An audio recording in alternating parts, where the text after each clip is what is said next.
بسم الله الرحمن الرحيم إن الحمد لله نحمده ونستعينه ونستغفره ونعوذ بالله من شرور أنفسنا ومن سيئات أعمالنا من يهده الله فلا مضل له ومن يضلل فلا هادي له وأشهد أن لا إله وحده لا شريك له وأشهد أن محمدا عبده ورسوله أما بعد.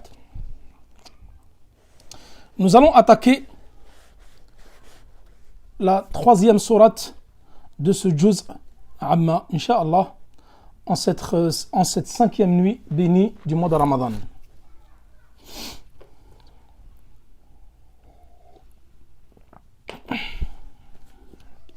Donc nous avons fini l'explication de Amma, sourate An-Naba. Ensuite nous avons expliqué la sourate de An-Nazi'at. Et nous allons voir que Abasa, les trois sourates ont une particularité, toutes les trois.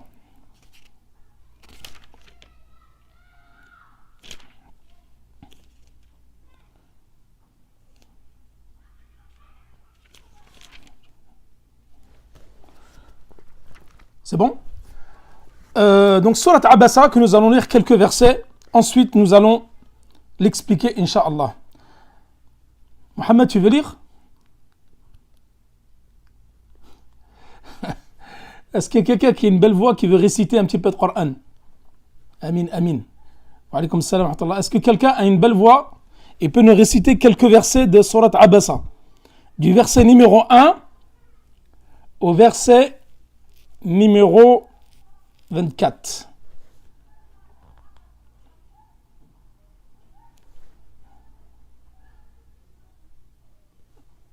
Omar, tu as une belle récitation? Je vois pas là, je vois pas. Qui veut réciter? Bon, j'ai personne qui me répond. Bismillahir-Rahman. A'udhu billahi minash shaytanir rajim.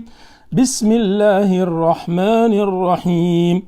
Abasa wa tawalla an ja'ahu al-a'ma.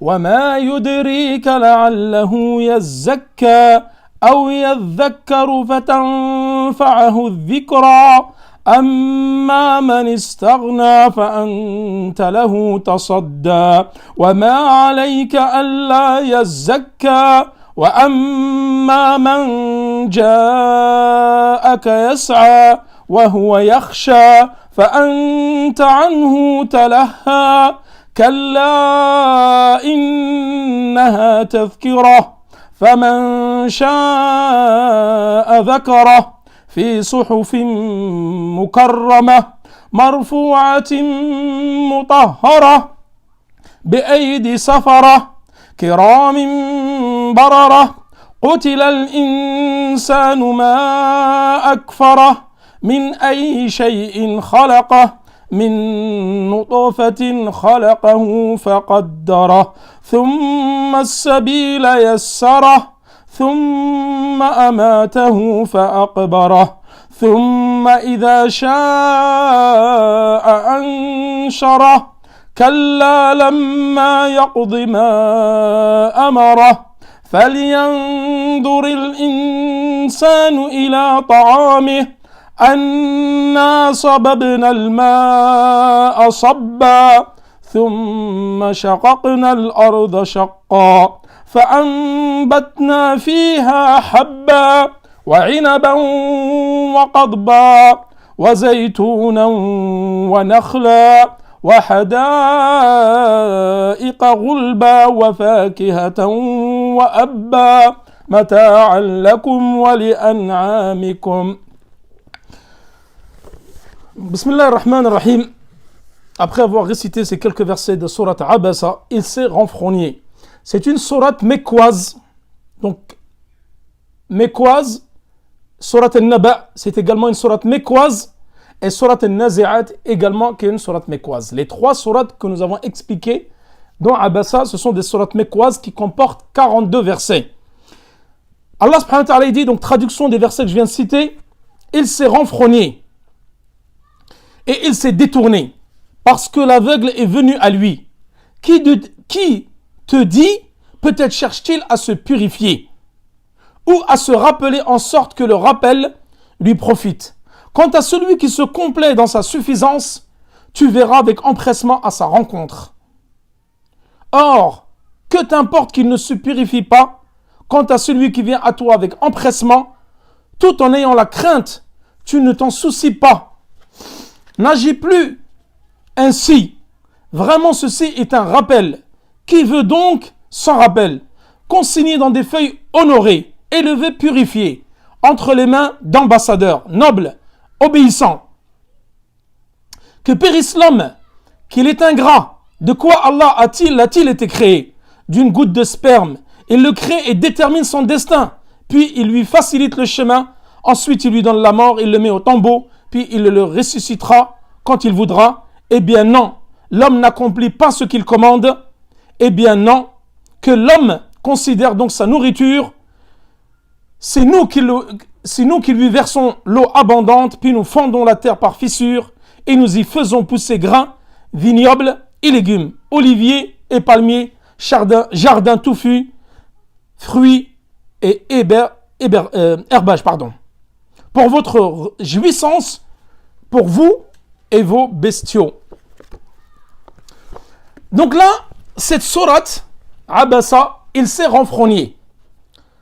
Donc vous savez de qui il parle ici, Allah subhanahu wa ta'ala? Il parle du prophète sallallahu alayhi wa sallam. C'est le prophète sallallahu alayhi wa sallam qu'il s'est renfrogné. Ça veut dire quoi renfrogné? C'est-à-dire par exemple, je suis en train de te parler et tu me fais un signe du visage, un signe de mécontentement. Abasa, insanun abous, ça veut dire qu'il a les traits un peu tirés par l'énervement. Quelqu'un qui est énervé, qui n'est pas content, il va montrer les signes sur son visage. On dit hada abous, rajulun abous. C'est-à-dire qu'il n'est pas souriant. Quelle est la circonstance dans laquelle le prophète sallallahu alayhi wa sallam a été amené à s'être renfrogné contre l'homme qui est venu le voir, l'aveugle? Et comme l'ont dit les exégètes, cette sourate est descendue donc sur le prophète sallallahu alayhi wa sallam. Abasa, ça concerne le prophète sallallahu alayhi wa sallam. Et celui, Ja'ahu al-A'ma. Donc al-A'ma, c'est Abdullah ibn Maktoum. Rappelez-vous, lorsque nous avons fait les cours sur la Sira al-Nabawiyya, nous avons évoqué la bataille de Badr et la bataille de Uhud, que nous n'avons pas fini, que nous finirons après le Ramadan, si Allah nous le permet, Inch'Allah. Ibn Maktoum, lorsqu'il est parti à la bataille de Badr, le prophète sallallahu alayhi wa sallam, il a laissé derrière lui pour gérer les affaires de Médine et pour diriger les prières. Et pour la bataille de Uhud également. Parce que comme il est aveugle, il ne peut pas participer au combat. Donc il l'a laissé gérer les affaires du prophète sallallahu alayhi wa sallam derrière lui, parce que tous les compagnons sont venus avec le prophète sallallahu alayhi wa sallam pour assister à la bataille de Badr et à la bataille d'Uhud. Donc Ibn Maktoum, qui est aveugle, et que le prophète sallallahu alayhi wa sallam a laissé derrière lui pendant 2 expéditions pour gérer les affaires de Médine. Le prophète sallallahu alayhi wa sallam était quelqu'un de toujours à l'affût pour appeler les gens au tawhid. C'est-à-dire qu'un haris fi da'wati ila Allah. Il insistait et prenait beaucoup de son temps pour appeler les gens à la vérité et au monothéisme. Parce que pendant 10 ans, même 13 ans à Mecca, il appelait uniquement les kuffars à la ilaha illallah. Il venait vers les sanadid al-kufr, c'est-à-dire les partisans de la mécréance, les notables de Mecca qui étaient polythéistes, il leur disait Ya qawm, Ya Quraysh. Rappelez-vous, lorsque nous avons évoqué les chapitres dans Kitab al-Tawhid de Cheikh Mohammed Abdel Wahhab, que nous reprendrons également, Inch'Allah, après le Ramadan, le prophète sallallahu alayhi wa sallam, qu'est-ce qu'il a dit à Allah? Wa andir ashirataka al-aqrabin. Avertis déjà qui? Tes proches. C'est-à-dire tes femmes, ton clan, Banu Hashim et les Qurayshites. Thumma al-Arab qatiba. Ensuite, les Arabes des tribus lointaines. Et c'est à eux que tu dois appeler à l'islam en premier. Donc le prophète sallallahu alayhi wa sallam faisait toujours en sorte de les appeler à l'islam. Ya qawm, qulu la ilaha illallah tuflihun. Dites la ilaha illallah. Il n'y a pas de divinité digne d'être adorée en dehors d'Allah subhanahu wa ta'ala, tuflihu. C'est-à-dire vous aurez le succès et vous rentrerez au paradis. Wa Quraysh abaw. C'est-à-dire Qurayshites, ils connaissaient la véritable signification de la ilaha illallah. Et tu as des gens maintenant, au jour d'aujourd'hui, parmi les ignorants et les égarés, les innovateurs, qui vont te dire La ilaha illallah ma'na la khaliqa illallah. Il n'y a pas de divinité digne d'être adorée en dehors d'Allah. Il veut dire non, il n'y a pas de créateur en dehors d'Allah. Et cette définition, elle est fausse dans La ilaha illallah. Car les Qurayshites, lorsque tu les questionnais et tu leur disais Man khalaqa as-samawati wal ard la yaqulunna Allah. Si tu les questionnes, qui est-ce qui a créé les cieux et la terre, ils vont te dire c'est Allah. Les Qurayshites ne refutaient pas et ne récusaient pas le fait que Allah subhanahu wa ta'ala les avait créés et savaient. Et la preuve, c'est que dans le Coran, lorsqu'Allah subhanahu wa ta'ala leur pose la question qui a créé les cieux et la terre, qui est le maître des cieux et de la terre, ils disaient c'était Allah. Donc la définition de dire c'est Allah le créateur dans la signification de la ilaha illallah, ça c'est une définition qui est fausse. La ilaha illallah, la ma'bouda bihaqqin illallah. Et les Qurayshites connaissaient le ma'na de la ilaha illallah et ils ne voulaient pas dire la ilaha illallah parce que pour eux, la ilaha illallah, cela signifiait laisser et délaisser leur divinité. Et même quand ils disent dans le Coran, Allah subhanahu wa ta'ala les dit Anaj'alul aliyata ilahan wahida inna hadha la shay'un ujab. Est-ce que nous allons faire de nos divinités une seule divinité? Ça c'est vraiment une chose qui est étrange. Ils ne voulaient pas délaisser leur divinité. C'est pour ça qu'eux ils connaissaient, c'était des Arabes. Et le Coran est descendu en langue arabe pure. Et les Qurayshites comprenaient le moindre mot en arabe. Et pour eux, la ilaha illallah signifiait pour eux délaisser leur divinité. Et il en était hors de question de délaisser les divinités pour adorer un seul, Allah subhanahu wa ta'ala seul. Les questions à la fin du cours, s'il vous plaît, pas pendant le cours. Barakallahu fikum, qu'Allah vous récompense. On finit le cours, après on répondra aux questions, comme hier, 10 minutes, un quart d'heure de questions. Donc là, je vous disais, le prophète sallallahu alayhi wa sallam était avec les partisans de Quraysh en train de les appeler à la ilaha illallah, leur faire passer le message de l'islam, les appeler en monothéistes. Et parmi eux, comme qala ibn Abbas, il y avait qui? Il y avait Utba ibn Rabi'a. Utba ibn Rabi'a, que nous allons voir après qu'ils ont été tués pendant la bataille de Badr, qui faisait partie des polythéistes. Et il y avait Abu Jahl. Abu Jahl qui était l'un des ennemis les plus acharnés du prophète sallallahu alayhi wa sallam. Et il y avait l'Abbas ibn Abdul Muttalib, qui était l'oncle du prophète sallallahu alayhi wa sallam. Et lui qui n'avait pas embrassé l'islam, mais qui était bienveillant envers le prophète sallallahu alayhi wa sallam. Et le prophète sallallahu alayhi wa sallam donc était avec des têtes importantes, c'était les notables de Qurayshit. وَكَنَا بِالْمُنَاجَاتِ يُنَاجِيهِمْ, c'est-à-dire qu'il leur parlait entre lui et eux, parce que le prophète sallallahu alayhi wa sallam quand il parlait, il n'élevait pas la voix. Et l'aveugle, Abdullah ibn Maktoum, est venu vers lui. كما جاء في الحديث قال ارشدني علمني, guide-moi et apprends-moi, car Ibn Maktoum est venu demander la science, il est venu demander le khair, le bien. Le prophète sallallahu alayhi wa sallam fut gêné par cela, car Ibn Maktoum asa'a al-adab ma'a Nabi sallallahu alayhi wa sallam, c'est-à-dire que il n'a pas eu le comportement approprié qu'il fallait avec le prophète sallallahu alayhi wa sallam, parce que le prophète sallallahu alayhi wa sallam était occupé à essayer d'apporter les preuves et de faire accepter l'islam aux notables de Qurayshit.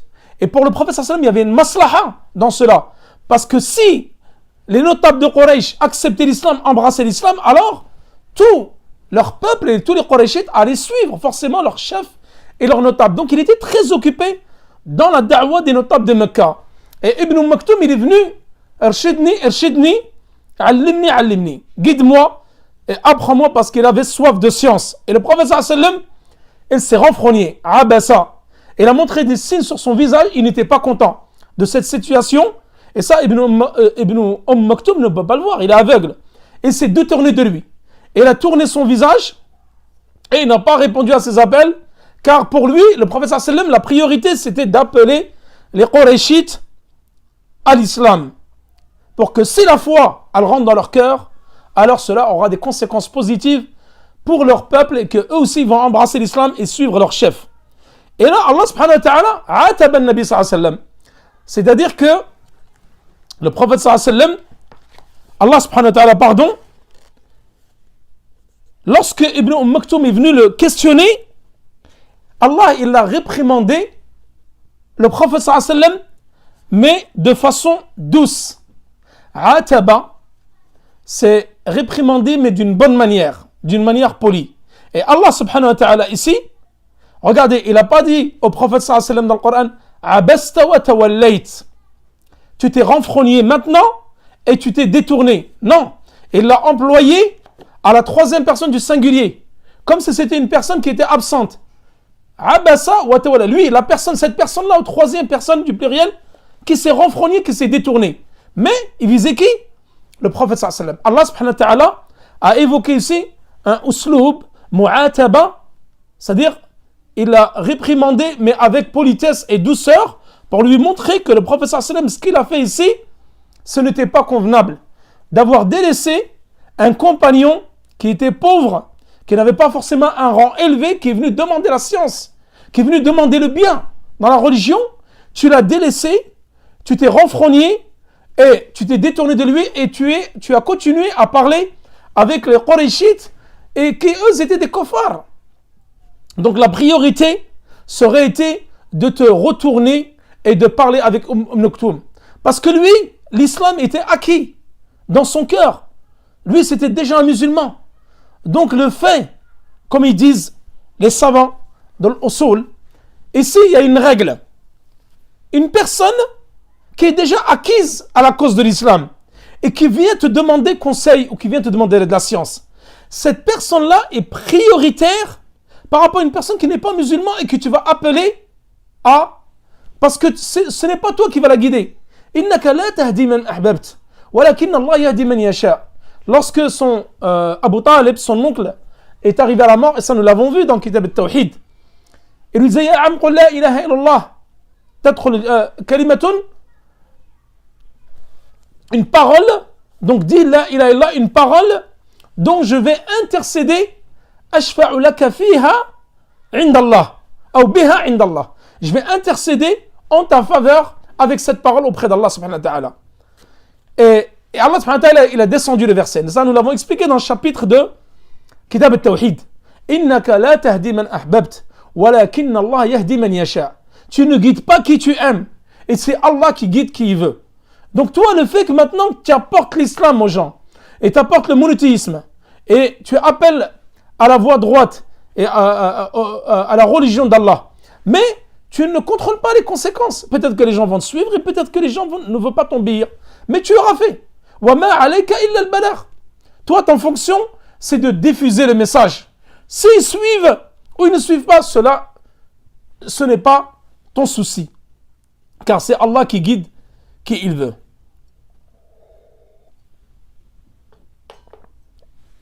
Donc ces trois partisans qurayshites, comme cela a été évoqué dans Tafsir ibn Jarir wa ibn Abi Hatim, et rapporte que les trois c'était Utba, Abu Jahl et l'Abbas ibn Abd al-Muttalib, qui était l'oncle du prophète sallallahu alayhi wa sallam. Wa ma yudrika la'allahu yazzakka. Qu'est-ce qui te fait dire qu'il n'est pas venu pour apprendre, pour chercher à se purifier de ses péchés et pour apprendre sa religion? Comment sais-tu cela? Aw yadhakkaru fatanfa'ahu dhikra. Ou il est venu te voir et il cherche à se rappeler, en sorte que le rappel que tu vas lui donner concernant l'islam va lui être bénéfique et profitable. Et le rappel que tu vas lui donner va lui être plus profitable que le rappel que tu vas donner aux mécréants. Parce que eux, peut-être, ils vont t'écouter. Et souvent, les notables de Qurayshites se moquaient du prophète sallallahu alayhi wa sallam. Ils ne l'écoutaient pas. Kanu mustakbirun, mu'anidun, munkirun. C'est-à-dire qu'ils réfutaient. Et ils étaient arrogants et ils étaient moqueurs envers le prophète sallallahu alayhi wa sallam. Ils n'écoutaient pas ses paroles. Abu Jahl, comme nous l'avons vu dans Sira al-Nabawiyya, lorsqu'il était pendant la période du Hajj, et lui, il venait vers les tribus arabes et les appelait à l'islam. Dans l'allégeance de la Aqaba, la première et la deuxième. Lui, Abu Jahl, son oncle, donc qui était son oncle, il venait derrière lui, il disait: ne l'écoutez pas, c'est un fou, c'est un magicien, c'est un menteur. Et les gens se moquaient de lui.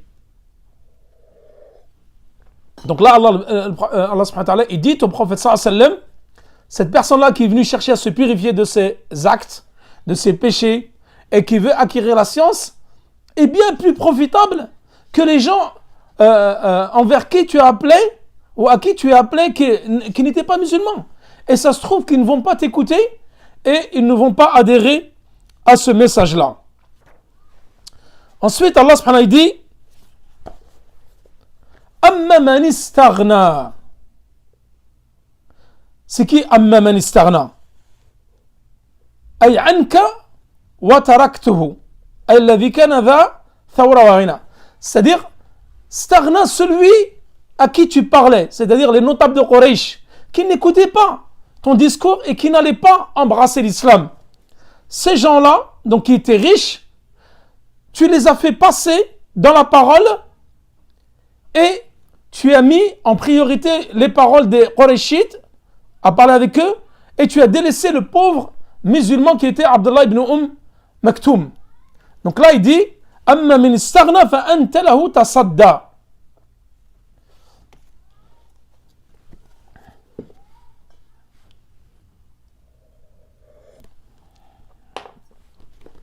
Donc là Allah subhanahu wa ta'ala il dit Amma man istaghna fa anta lahu tasadda. Quant à celui qui se complaît dans sa suffisance, qui c'est qui se complaît dans sa suffisance? Là Allah subhanahu wa ta'ala il parle de Qurayshites, Utba, Abu Jahl ou Al-Abbas ibn Abd al-Muttalib, qui n'étaient pas musulmans car ils étaient riches et se complaisaient dans leur suffisance. Tu vas avec empressement à leur rencontre parce que le prophète sallam il s'est détourné de Abdullah ibn Maktoum et n'a pas répondu à ses appels parce qu'il lui a dit guide-moi, apprends-moi la religion d'Allah. Le prophète sallam s'est retourné et s'est renfrogné, il a continué à discuter avec les Qurayshites. Alors, que t'importe s'ils ne se purifient pas?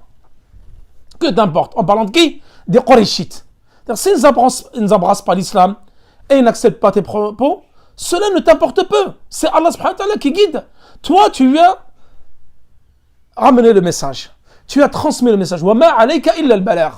Toi, ta fonction, c'est de délivrer le message. Ensuite, si les gens embrassent l'islam ou n'embrassent pas, cela est l'affaire de chacun et ils auront des comptes à rendre le jour du jugement dernier. Les messagers, les envoyés sont là pour diffuser le message. C'est-à-dire que leur fonction, c'est d'appeler les gens à la ilaha illallah, à l'unicité d'Allah subhanahu wa ta'ala et à la religion de l'islam. S'ils acceptent, tant mieux.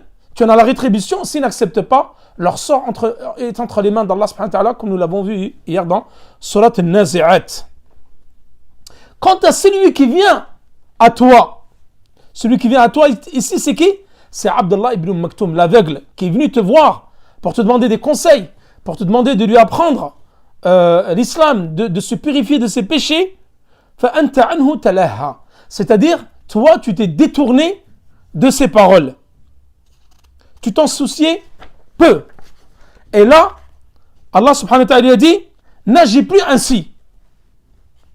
Kalla innaha tadhkira. C'est-à-dire que là, Allah subhanahu wa ta'ala, c'est une remontrance concernant l'acte qu'a fait le prophète sallam dans le fait de se détourner de Abdullah ibn Maktoum et de ne pas lui avoir accordé de l'importance et il a continué à appeler les gens de la mécréance à l'islam. Il a dit, ne fais plus cela. Vraiment, ceci est un rappel. Donc c'est un rappel pour le prophète sallam et un rappel pour tous les musulmans. Quiconque veut donc s'en rappelle,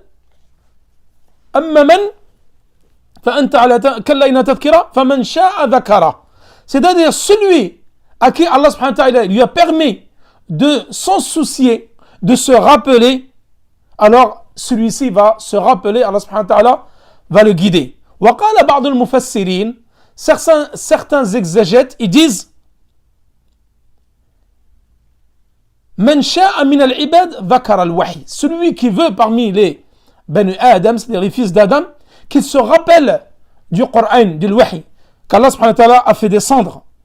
فيتذكر, donc il va s'en rappeler et il va le mettre en pratique. Le message de l'islam va le mettre en pratique. في صحف مكرمة, dans des feuillets honorés, élevés et purifiés. Donc quels sont ces feuillets? C'est Al-Qur'an al-Karim, qui est la parole d'Allah subhanahu wa ta'ala divine. Elles sont dans des feuillets, elles ont été révélées, fait suhuf, dans des feuillets honorés, car elles ont un rang qui est élevé et honoré de par leur importance et leur caractère et leur message important d'Allah subhanahu wa ta'ala, car c'est la parole divine, et mutahhara, purifié. Donc ces suhuf mukarrama, elles sont donc purifiées auprès d'Allah subhanahu wa ta'ala et purifiées dans la religion parce qu'elles contiennent la science et elles contiennent la sagesse.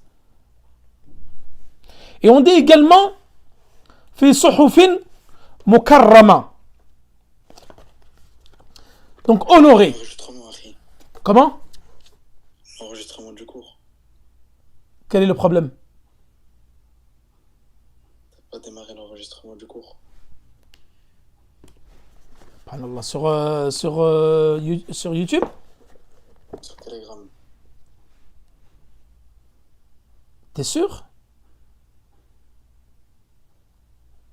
Ouais.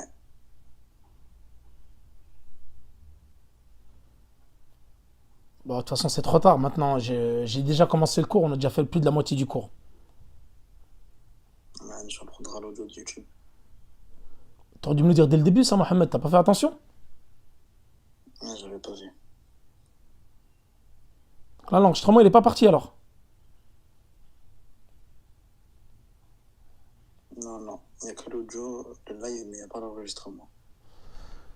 Bon, qadarallah ma sha fa'al. De toute façon, là, je peux pas revenir en arrière. J'ai déjà fait la moitié de la surah. Bon, c'est pas grave. Qadarallah ma sha fa'al.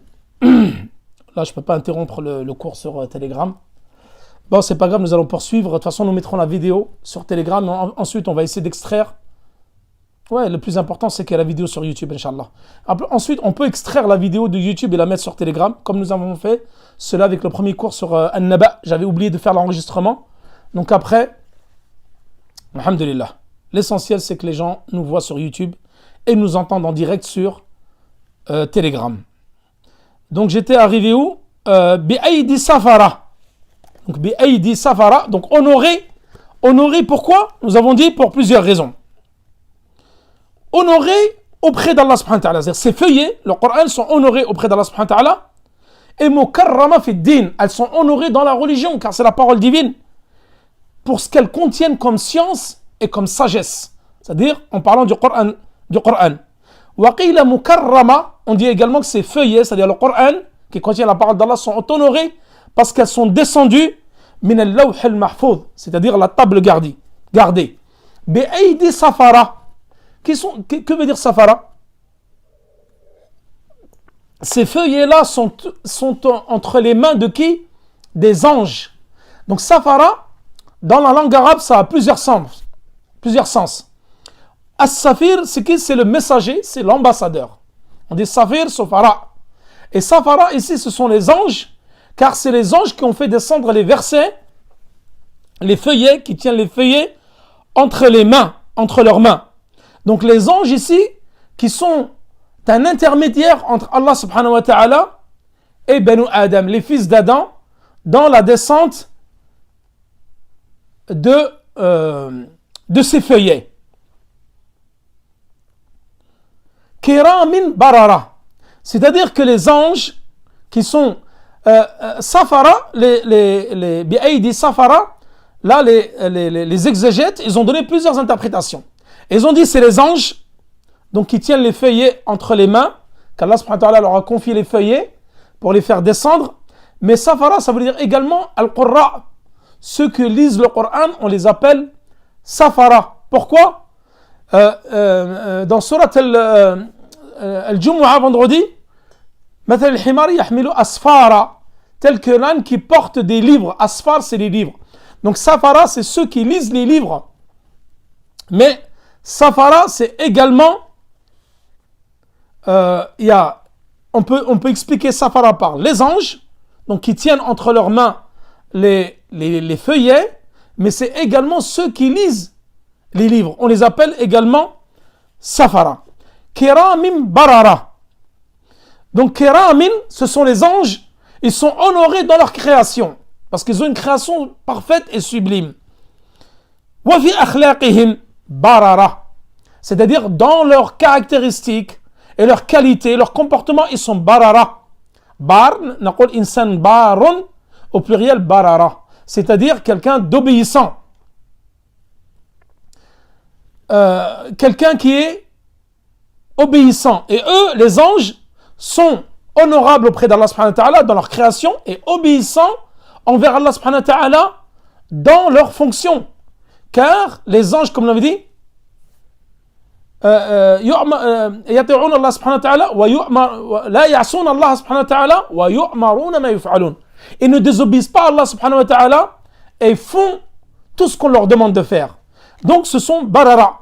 Barara fi qawlihim, donc ils sont obéissants dans leurs paroles et dans leur comportement par rapport à Allah subhanahu wa ta'ala. Wa hum sadiquna fi aqwalihim.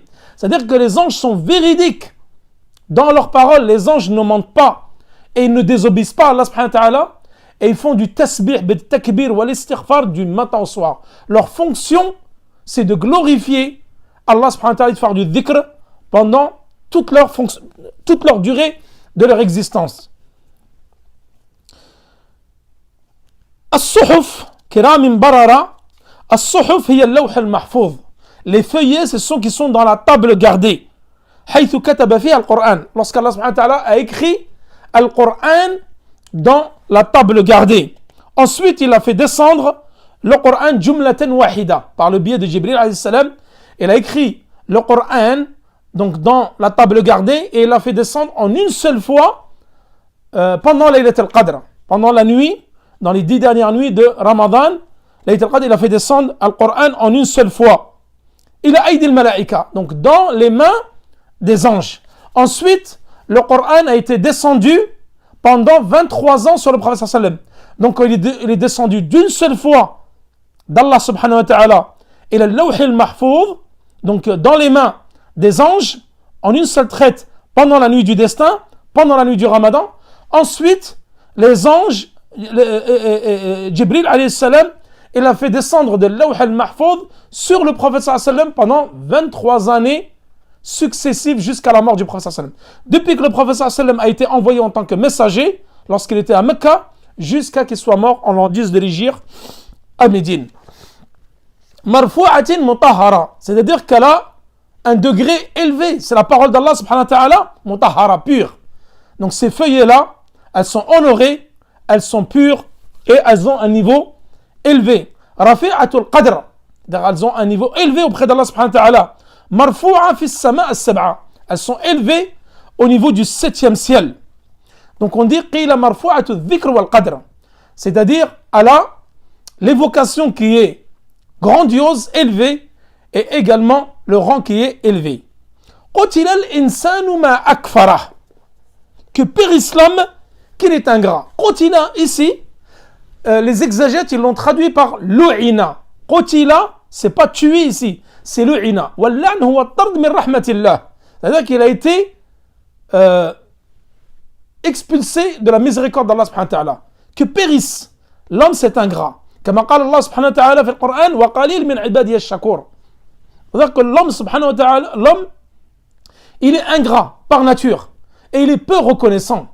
Et Allah subhanahu wa ta'ala dit dans le Coran, qalil, très peu de mes serviteurs sont reconnaissants envers moi. قال مجاهد, qui est l'élève de Ibn Abbas, ما كان في القرآن قتل الإنسان فإنما عني به الكافر.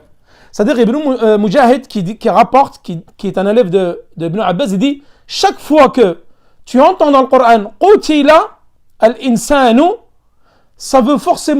il veut forcément parler ici de Allah subhanahu wa ta'ala, du kafir, du mécréant. Qutila al-insan, ça veut dire qu'à chaque fois il fait référence au mécréant, c'est-à-dire que périsse, que la malédiction soit sur lui, cet être ingrat qu'est le mécréant. Al-Dhahhak, il rapporte de Ibn Abbas radiyallahu anhuma, nazalat fi Utba ibn Abi Lahab, c'est-à-dire ce verset-là, qutila al-insan, elle est descendue qui?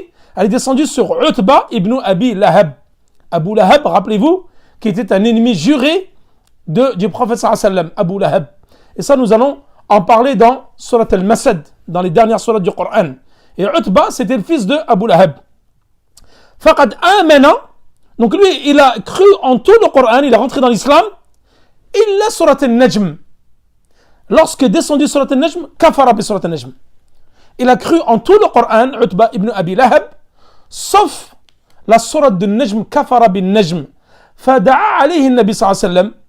Le prophète sallallahu alayhi wa sallam a invoqué contre lui et il s'est sauvé au Shem. Et le prophète il a dit Allahumma alayhi kilab min asad, de la contrée dans laquelle il était. C'est-à-dire qu'un lion, parmi cette contrée du Shem, soit une fin pour lui, c'est-à-dire qu'il l'attaque. Et effectivement, lorsqu'il s'est sauvé Shem, il avait peur de la dua du prophète sallam. Il a demandé aux gens de l'entourer de l'épée pour qu'il le protège. Et un jour, le lion et donc il est sorti, et il l'a attaqué, et il est mort sur cette situation-là. Et le prophète sallam, lorsqu'il fait une dua, Allah subhanahu wa ta'ala va l'accepter. Donc cette personne-là, qui était croyante, et lorsque Surat al-Najm est descendue, il a mécru de la Surat al-Najm, et ça l'a fait sortir de l'islam, et le prophète sallam a invoqué contre lui. Min ayyi shay'in khalaqah. Min ayyi shay'in khalaqah.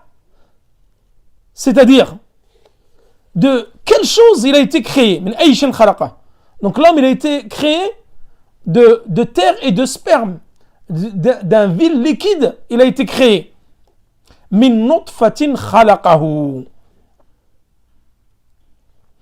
Un nutfa, donc qui est une goutte à l'odeur fétide, il a été créé par cela. Min nutfatin khalaqahu. Donc Allah subhanahu wa ta'ala, il a créé l'homme à partir d'une goutte de sperme fétide. Faqaddarahu. Faqaddarahu, c'est-à-dire qu'il l'a formé dans le ventre de sa mère, et en lui donnant ses membres et en le constituant normalement tel qu'un être humain. Faqaddarahu. Thumma sabila yassara. C'est-à-dire, puis il lui a facilité le chemin. C'est-à-dire qu'il lui a permis de sortir du ventre de sa mère en toute tranquillité. Kama qala Ibn Abbas il dit yassara lahu al-khuruj min batn ummihi. C'est-à-dire, thumma sabila yassara, il lui a facilité le chemin, c'est-à-dire qu'il lui a facilité la sortie du ventre de sa mère. Thumma idha sha'a anshara. Ensuite, après cela, après sa vie, là, anshara, c'est-à-dire qu'il l'a ressuscité pour le jour de la résurrection, pour l'envoyer, donc pour le jour du jugement. Kalla lamma yaqdi ma amara.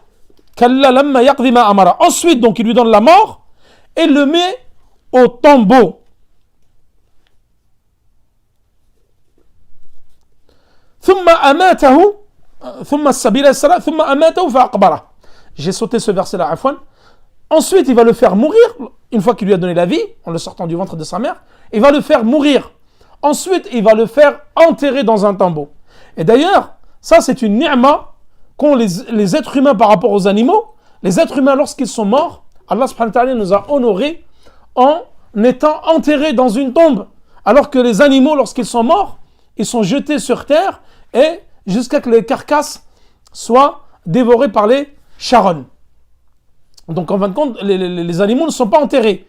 Et Allah subhanahu wa ta'ala nous a gratifié de cela, honoré de cela en étant enterrés, comme nous avons fait cela dans Salat al-Janaza, et enterrés dans des tombes. Thumma amatahu fa aqbara thumma idha sha'a anshara.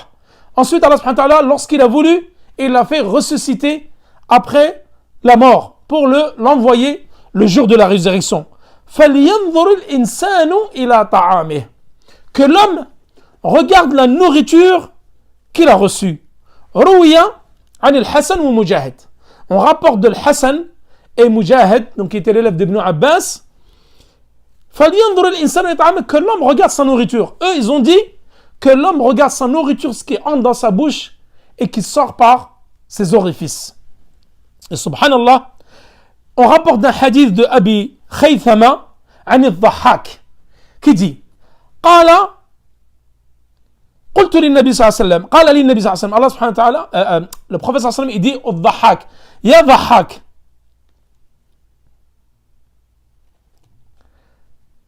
قال نعم يا رسول الله قال ما طعامك يا ضحاك. Quelle est ta nourriture au ضحاك? Il a dit اللحم واللبن, c'est-à-dire la viande et le lait. Les Arabes, ils appellent le lait, ils disent pas al-halib, ils disent al-laban. La viande et le lait. Qala thumma yasiru ila madha. Le prophète il a dit ensuite où est-ce qu'elle va partir cette nourriture? Ya dhahak. Il a dit où va la nourriture que tu manges? Le verset 23. On a sauté le verset 23. Quel est le verset 23? أي نعم نعم كلا لما يقضي ما أمره. عفوا oui, j'ai sauté ce verset là, barakallahu fik, pour m'avoir rappelé cela. كلا ما يقضي ما أمره أي المشرك كلا, c'est-à-dire que là يقضي ما أمره.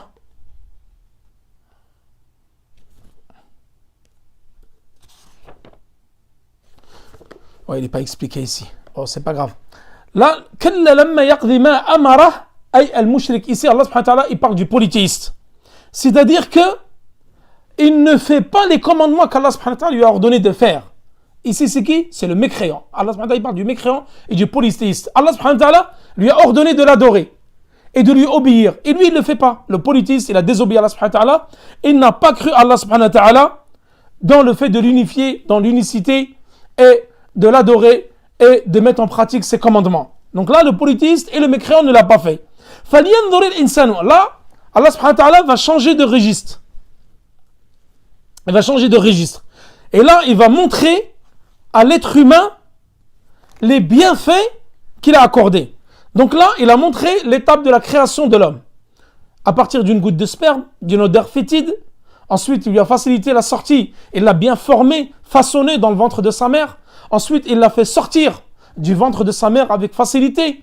Ensuite, il dit, il l'a fait mourir. Il nous a honorés par l'enterrement dans les tombeaux, contrairement aux animaux. Ensuite, il va nous faire ressusciter pour le jour du jugement dernier. Et là, le mécréant est désobéi à Allah subhanahu wa ta'ala. Il n'a pas mis en pratique tous les commandements d'Allah subhanahu wa ta'ala. Souma il dit, que l'homme regarde sa nourriture. Et comme je vous ai dit, Al-Hassan al-Mujahid, il dit que l'homme regarde la nourriture qu'il mange et regarde ce qu'il en sort par ses orifices. Et je vais vous ramener un hadith de Abi Khaythama lorsqu'il a demandé au professeur An-Dhahak, Qala Nabi sallallahu alayhi wa sallam, Ya Dhahak, qu'est-ce que tu manges? Il a dit la viande et le lait. Il a dit, Ila ayna masira hadha? Ensuite, où va cette viande ou ce lait? Tu le sais, où va cette nourriture-là? C'est-à-dire par les orifices. Et là, le prophète il a dit,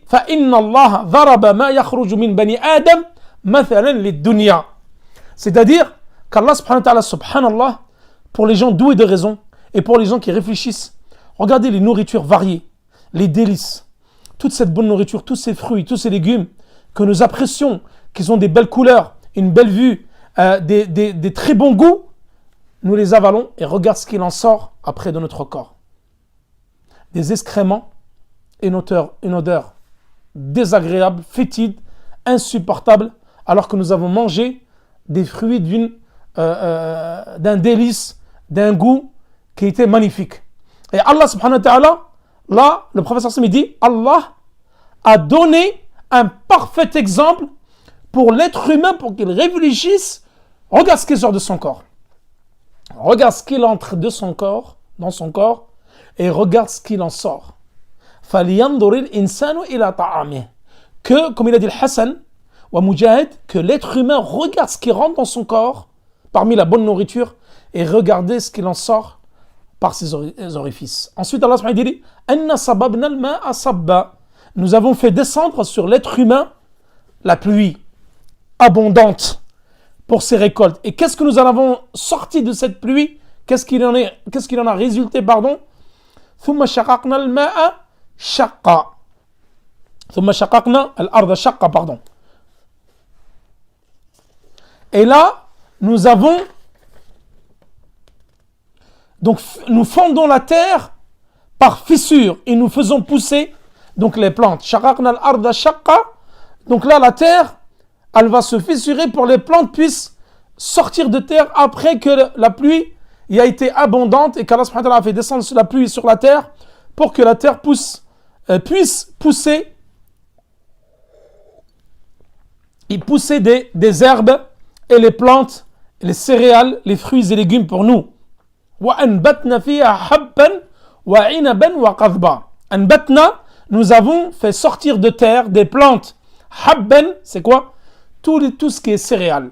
Le blé, l'orge, le riz, le maïs, tout ça. Et al-hab, al-hubub, les graines. Et wa inaba. Allah subhanahu wa ta'ala, il évoque beaucoup les raisins. Car c'est un fruit, subhanallah, comme nous l'avons évoqué dans Surat An-Naba, qui a un rang spécifique.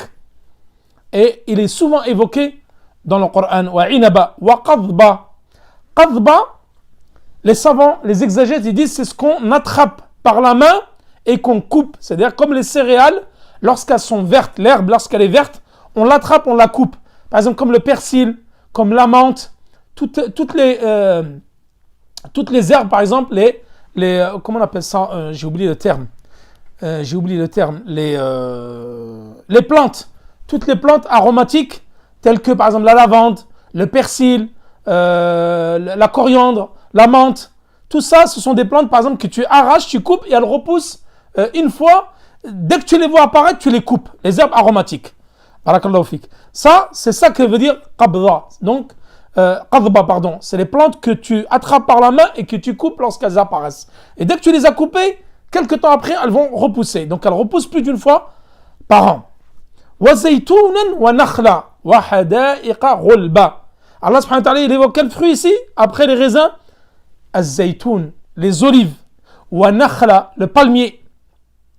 Donc, il évoque les raisins, les olives et le palmier dattier. Wa hada'iqa ghulba. Nous l'avons déjà évoqué dans Surat An-Nazi'at et même dans Surat An-Naba. Hada'iqa, les Arabes disent hada'iqa lorsque ce sont des vergers qui sont entourés par des remparts, donc qui sont fermés. Ils ont des murs qui sont fermés. On appelle ça hada'iq, un verger qui est fermé par une clôture. Et s'il n'y a pas de clôture, on n'appelle pas ça une hadiqa. Donc c'est un champ. On dit c'est un champ. Mais lorsqu'il est ceinturé par une clôture, on appelle ça hada'iqa basatin, c'est-à-dire des vergers où il y a des arbres fruitiers et des légumes qui y poussent. Wa hada'iqa ghulba, c'est-à-dire qu'il y a des arbres touffus, des arbres qui sont proches les uns des autres, dont les branches sont enchevêtrées. Et les Arabes disent également ghulba, hada'iqa ghulba, c'est-à-dire qu'ils ont des troncs qui sont immenses, des arbres où il y a des vergers, où il y a des arbres qui ont des troncs immenses et des arbres qui sont très longs. Donc ça a plusieurs significations. Wa fawakiha wa abba. Surat Abasa. Surat 80. Wa fawakiha, les fawakih, c'est-à-dire les fruits. Et on vous a donné, on vous a fait pousser de cette terre des fruits en abondance. Abasa. Wa abba. Abba, ça veut dire quoi ici? فواكه ما تأكله بنو آدم وأبا ما تأكله البهائم. Allah subhanahu wa ta'ala a distingué ici les fruits qui sont la nourriture des êtres humains, wa abba qui sont les pâturages et les herbages qui sont la nourriture des bestiaux. Donc là, mata'an lakum wa li'an'amikum. Allah subhanahu wa ta'ala dit ceci. Donc, mata'an lakum wa li'an'amikum. Donc pour votre jouissance ainsi que pour votre bestiaux. Fawakih, c'est les fruits.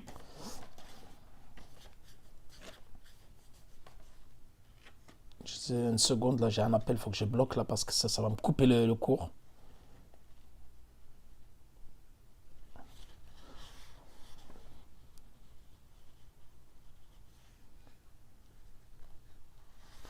Voilà. Donc fawakiha wa abba mata'an lakum, donc qui est une jouissance, donc ces fruits là c'est une jouissance pour vous et pour vos animaux, pour vos bestiaux. Ensuite, donc dernière partie de Salat Abasa, et nous finirons par cela incha'Allah. أعوذ بالله من الشيطان الرجيم بسم الله الرحمن الرحيم فإذا جاءت الصاخة يوم يفر المرء من أخيه وأمه وأبيه وصاحبته وبنيه لكل امرئ منهم يومئذ شأن يغنيه وجوه يومئذ مسفرة ضاحكة مستبشرة ووجوه يومئذ عليها غبرة ترهقها قترة أولئك هم الكفرة الفجرة. Puis, quand viendra le fracas, le jour où l'homme fuira son frère, sa mère et son père, sa compagne et ses enfants, car chacun d'eux ce jour-là aura son propre cas pour l'occuper.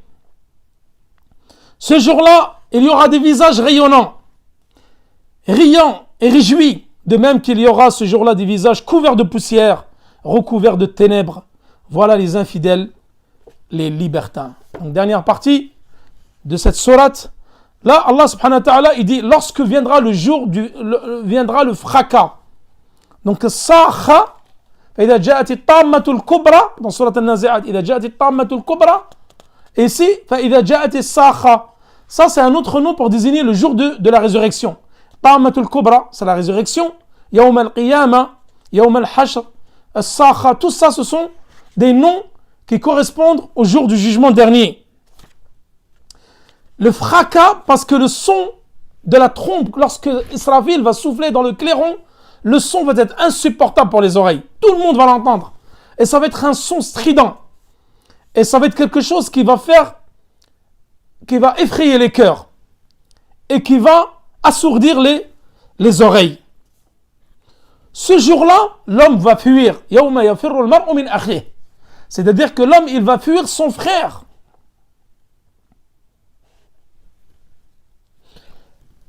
لكل امرئ يومئذ شأن يغنيه. Avant cela, يوم يفر المرء قال الضحاك عن ابن عباس. الضحاك rapporte d'Ibn Abbas qui dit يفر المرء من أخيه. Qabil, il va fuir Habil, qui est son propre frère, qui sont les enfants de Adam alayhi salam. ويفر النبي من أمه. من أخيه وأمه. C'est-à-dire que ce jour-là, le prophète va fuir de sa mère. يفر من أمه وأبيه. Abi ici, Allah subhanahu wa ta'ala, les exégètes ils disent cela correspond à Ibrahim alayhi salam. Ibrahim alayhi salam, il va fuir son père ce jour-là, Azar, qui était un polythéiste. Wa Nuh, il va fuir qui alayhi salam? Il va fuir son fils, qui est mort dans la mécréance. Et qui est-ce qui va fuir sa femme? C'est Lot alayhi salam qui va fuir sa femme. Et Adam qui va fuir min saw'ati banih. لكل امرئ منهم يومئذ شأن يغنيه. C'est-à-dire, car chacun d'eux ce jour-là aura son propre cas pour l'occuper. في صحيح مسلم, donc dans le Sahih de Muslim, عن عائشة رضي الله عنها قالت, elle dit, سمعت رسول الله صلى الله عليه وسلم يقول, j'ai entendu le prophète sallam dire, يحشر الناس يوم القيامة حفاة عراة غرلا. C'est-à-dire, j'ai entendu le prophète dire, nous, le jour du jugement dernier, nous allons être ressuscités, pieds nus et non circoncis. فقالت يا رسول الله الرجال والنساء جميعا ينظر بعضهم بعضا. Les femmes et les hommes ensemble vont être nus, ils sont regardés les uns les autres, c'est-à-dire leur nudité. فقال النبي صلى الله عليه وسلم الأمر أشد من أن ينظر بعضهم إلى بعض. Ce jour-là, tellement on va être préoccupé par le sort qui nous attend Yawm al-Qiyamah, qu'à aucun moment va te venir à l'esprit d'aller regarder la nudité de telle femme ou tel homme. C'est être un jour de terreur, parce que c'est le paradis ou l'enfer. Tout le monde va avoir peur ce jour-là. Et il ne va pas être préoccupé par regarder son prochain. Wujuhun yawma'idin musfira. Ce jour-là, il y aura des visages heureux, rayonnants. Mushriqa, mudhi'a, c'est-à-dire elles vont rayonner. C'est qui? C'est le visage des croyants, dont c'est le paradis qui les attend. C'est le visage des Al-Dhahhak. Il dit, il y a un des exégètes, il dit min athar al-wudu. C'est-à-dire que les visages des musulmans, des croyants, sont rayonnants de par la cause des ablutions. Donc les ablutions vont avoir un impact, ils vont faire rayonner les visages ce jour-là. Et Ibn Abbas lui dit min qiyam al-layl, c'est-à-dire le fait de veiller la nuit en prière, ça va te faire rayonner ton visage le jour de la résurrection lorsque tu seras envoyé par le jugement. Pour le jugement, pardon. Et il y aura des visages assombris, remplis de poussière ce jour-là, recouverts de ténèbres. Ce sont les visages de qui? Des mécréants. C'est-à-dire les visages des mécréants seront assombris, recouverts des ténèbres. Il y aura de la poussière sur leur visage. Tarhaquha qatara. Tarhaquha, c'est-à-dire recouvert. Tarasha, les visages des mécréants seront recouverts de poussière. Qala Ibn Abbas, dhillatan wa shiddah. C'est-à-dire qu'ils seront, les mécréants le jugement dernier, ils seront humiliés et leur visage recouvert de poussière, car ils n'ont pas cru en Allah subhanahu wa ta'ala, ni au message de l'islam, ni suivi le prophète sallallahu alayhi wa sallam dans cette vie-là. Ulaika humul kafaratu al-fajara. Voilà les infidèles, les libertins, al-fajara. Al-kafara, c'est le pluriel de kafir. Fajara, c'est le pluriel de fajir. Al-kafir fi dinihi, fi qulubihim, al-kuffar fi qulubihim. C'est-à-dire qu'ils étaient mécréants de par leur cœur. Ils n'ont pas cru au message. Wal-fajara fi a'malihim. C'était des pervers dans leurs actions. Voilà, nous avons fini avec surat Abasa. Wa sallallahu ala nabina Muhammad wa ala alihi wa sahbihi wa sallam. Wallahu ta'ala alam. Nous allons répondre à quelques questions. Muhammad, bismillah. Salam alaikum wa barakatuh. Une question concernant la zakat. Peut-on payer sur Internet ou les associations ou peut-on directement payer par carte en ligne la zakat? Les associations, elles sont dignes de confiance. Moi, la zakat, le mieux, c'est de la donner de main à main. De la donner de main à main, les associations, tu ne sais pas ce qu'ils vont faire de cet argent-là. Honnêtement, avec les temps qui courent, vraiment, moi, je conseille de donner la zakat à des pauvres, à des gens que tu connais. Tu la fais parvenir via des gens à l'étranger, dans les pays pauvres en Afrique, au Maghreb, etc. Si tu n'arrives pas à trouver de pauvres en France, ou de la donner directement. Nous avons vu que la meilleure des zakats, c'est celle que tu donnes à ta proche famille. C'est-à-dire si tu as des tantes, des oncles qui sont dans le besoin, il vaut mieux donner à eux que donner à des associations parce que tu ne sais pas comment ton argent va être utilisé. Les questions sur Telegram. Je réponds uniquement aux questions sur Telegram, s'il vous plaît. Et la question que tu vas poser, elle est déjà sur Telegram, on va y répondre.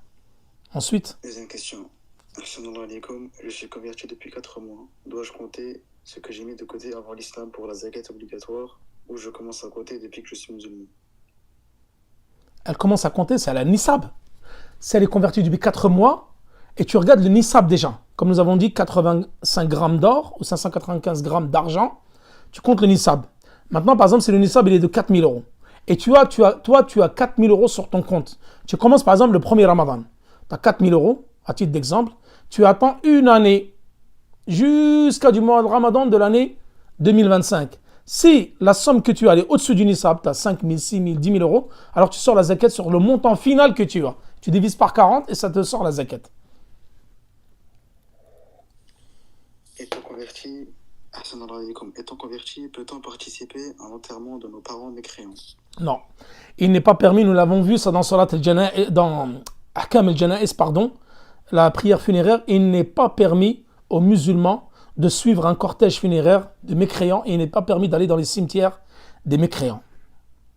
Il n'est pas permis. Assalamu alaikum. Concernant la femme qui a ses menstrues, peut-elle étudier dans une salle qui est dans la mosquée? Il y a une divergence entre les savants. Donc, certains disent que, par exemple, comme Cheikh Al-Albani voit que la femme qui a ses menstrues n'a pas le droit de rentrer à la mosquée. Mais si c'est, par exemple, une nécessité qu'elle n'a pas le choix parce qu'elle est enseignante, par exemple, dans cette mosquée, ou parce qu'elle est étudiante et elle doit se rendre au cours, il y en a qui disent la baisse. C'est-à-dire qu'elle peut assister, mais le mieux, s'il n'y a pas d'obligation, s'il n'y a pas de nécessité, le mieux, c'est de ne pas y aller. Lorsqu'on a les menstrues. Assalamu alaikum. L'accord d'un père non musulman est-il obligatoire pour que le mariage de sa fille musulmane dans le halal soit valide? C'est quelle question celle-là? L'imam pour valider le mariage. C'est quelle question? Ma question numéro 12. L'accord d'un père non musulman est obligatoire? Non, parce que c'est pas un wali. Donc là, l'accord d'un père non musulman, c'est un mécréant, donc lui, ce n'est pas son wali. Le wali, il doit être dans les shurut, dans les conditions du mariage, le wali doit être musulman. Donc il faut l'accord d'un père musulman. Assalamu alaikum. J'ai tendance à me mordre de ma lèvre pendant que je jeûne et souvent j'avale de la peau. Est-ce que cela annule mon jeûne? Non, avaler de la peau, ça n'annule pas le jeûne. Avaler de la peau, c'est comme avaler la salive, cela n'annule pas le jeûne. Wa sallallahu ala nabina Muhammad wa ala alihi wa sahbihi wa sallam. Wallahu ta'ala ala wa alam. Je vous donne rendez-vous demain, Inch'Allah. Assalamu alaikum wa rahmatullahi wa barakatuh.